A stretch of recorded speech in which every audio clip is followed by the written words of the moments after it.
Assalamualaikum warahmatullahi wabarakatuh. Perkenalkan, nama saya Rafli Daransya Rahman dengan NIM 21040450101045. Nah, sebelumnya di sini saya akan menjelaskan terlebih dahulu tentang anak berkebutuhan khusus. Anak berkebutuhan khusus merupakan istilah untuk anak dengan keterbatasan, baik secara fisik maupun emosional, yang berpengaruh secara signifikan dalam proses tumbuh kembangnya.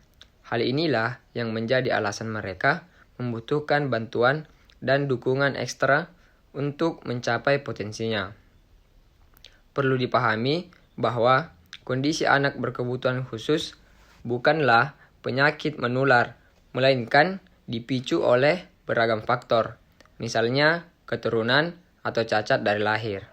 Jadi, berinteraksi dengan anak yang memiliki kondisi tersebut tidak akan membawa dampak kepada orang lain, sehingga mereka tetap dapat bersosialisasi dengan orang lain.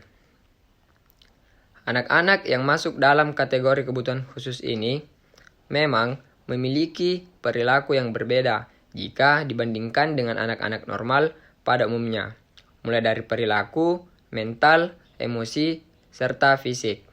Contoh anak yang masuk dalam kategori anak berkebutuhan khusus yaitu yang pertama tunanetra, anak yang memiliki gangguan pada daya penglihatannya baik sebagian ataupun menyeluruh. Kemudian tunarungu, anak yang memiliki gangguan pada daya pendengarannya baik sebagian atau keseluruhan sehingga menyebabkan kurangnya kemampuan untuk melakukan komunikasi secara verbal. Kemudian tunalaras, anak yang memiliki kesulitan ketika menyesuaikan diri, sehingga berperilaku yang tidak sesuai dengan aturan dan norma yang berlaku di lingkungannya, sehingga tentunya akan merugikan diri sendiri dan orang lain di sekitarnya. Kemudian tunadaksa. Tunadaksa adalah anak yang memiliki kelainan atau cacat permanen pada bagian sistem gerak tubuh, meliputi otot, sendi, dan tulang. Kemudian tunagrahita, yaitu anak yang memiliki dan mengalami hambatan serta keterbelakangan mental yang jauh dari rata-rata, IQ yang berada di bawah 70, sehingga menyebabkan anak kesulitan dalam menyelesaikan tugas-tugas akademik, berkomunikasi, maupun menjalani kehidupan sosialnya. Kemudian tunagrahita terbagi menjadi dua jenis, tunagrahita biasa dan Down syndrome. Cerebral palsy yaitu gangguan yang terjadi dikarenakan kerusakan otak yang menyebabkan gangguan pada pengendalian fungsi motorik. Gifted, anak yang memiliki potensi di atas rata-rata pada umumnya meliputi kecerdasan, kreativitas, serta tanggung jawab yang di atas anak-anak usianya. Kemudian autisme, kelainan yang menyerang perkembangan anak dikarenakan adanya gangguan yang terjadi di sistem syaraf pusat, sehingga menyebabkan kesulitan dalam berkomunikasi, perilaku, serta hubungan sosial.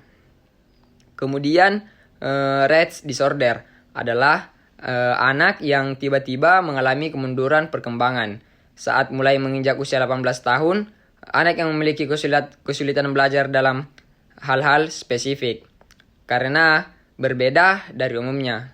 Maka anak-anak kebutuhan khusus tentunya membutuhkan kasih sayang dan perhatian yang lebih spesifik. Berkomunikasi adalah hal yang sangat penting dan sangat berpengaruh pada anak berkebutuhan khusus. Kemudian tips dan trik berkomunikasi yang efektif dengan anak berkebutuhan khusus. Yang pertama, panggil anak dengan namanya. Yang kedua, berbicara sederhana, jelas, dan spesifik. Yang ketiga, gunakan kontak mata secukupnya. Yang keempat, ciptakan suasana lingkungan yang nyaman dan tenang. Kemudian yang kelima, hindari terlalu banyak sentuhan. Yang keenam, jujur. Kemudian yang ketujuh, sabar menunggu jawaban anak. Yang perlu diperhatikan ketika berbicara dengan ABK, yaitu melihat keterbatasannya. Misalnya tunanetra, gangguan penglihatan, sentuh bahu atau pundak. Kalau tahu namanya, panggil namanya. Kemudian perkenalkan nama Anda. Kemudian berkomunikasi normal dan jelas. hindari kata itu di sana, di situ, karena dia punya gangguan dalam penglihatan. Selanjutnya tunarungu, yaitu keterbatasan terhadap pendengaran. Yang bisa kita lakukan yang pertama, sentuh bahu atau pundak. Cari tempat yang sunyi dan nyaman. Kemudian jaga kontak mata dengan anak dengan kebutuhan khusus. Kemudian posisikan wajah dengan wajah anak kebutuhan khusus. Kemudian kedua, bicara secara normal dengan ujaran yang jelas. Kemudian tanyakan apakah sudah jelas, kalau belum bisa diulang. Kemudian bila masih kesulitan, gunakan tulisan untuk berkomunikasi. Kemudian bila memungkinkan, menggunakan bahasa isyarat atau meminta bantuan ke orang yang lebih paham. Jadi, tunanetra dan tunarungu itu kita tidak bisa memberikan komunikasi yang sama karena memiliki keterbatasan yang berbeda. Artinya, cara berkomunikasi yang baik terhadap anak berkebutuhan khusus itu kita bisa melihat kondisi dari anak berkebutuhan khusus tersebut. Kemudian anak-anak berkebutuhan khusus adalah individu yang unik. Tidak ada yang salah dengan anak berkebutuhan khusus. Mereka sama seperti anak yang lain dan perlu kita sayangi dengan sepenuh hati. Pasalnya setiap anak memiliki kekurangan dan kelebihan masing-masing yang tak patut jika dibandingkan. Pesan yang ingin saya sampaikan kepada masyarakat umum adalah jangan pernah merendahkan mereka, jangan pernah memandang remeh mereka, dan jangan pernah merasa kesal atau marah secara berlebihan kepada mereka. Jika mereka bertindak tidak sesuai dengan orang pada umumnya, dan berikanlah kasih sayang kepada mereka, karena mereka juga adalah makhluk ciptaan Allah Subhanahu wa Ta'ala yang sempurna. Kita sama-sama manusia, oleh karena itu patut kita memanusiakan manusia.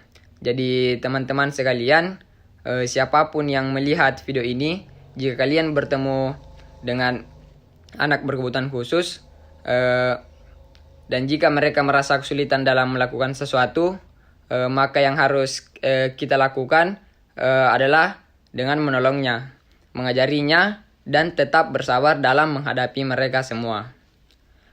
Semoga sedikit ilmu ini bisa membantu kita semua dalam menerapkan hal-hal yang positif. Jangan lupa selalu bersyukur dan tetap berbuat baik. Sekian dari saya. Wassalamualaikum warahmatullahi wabarakatuh.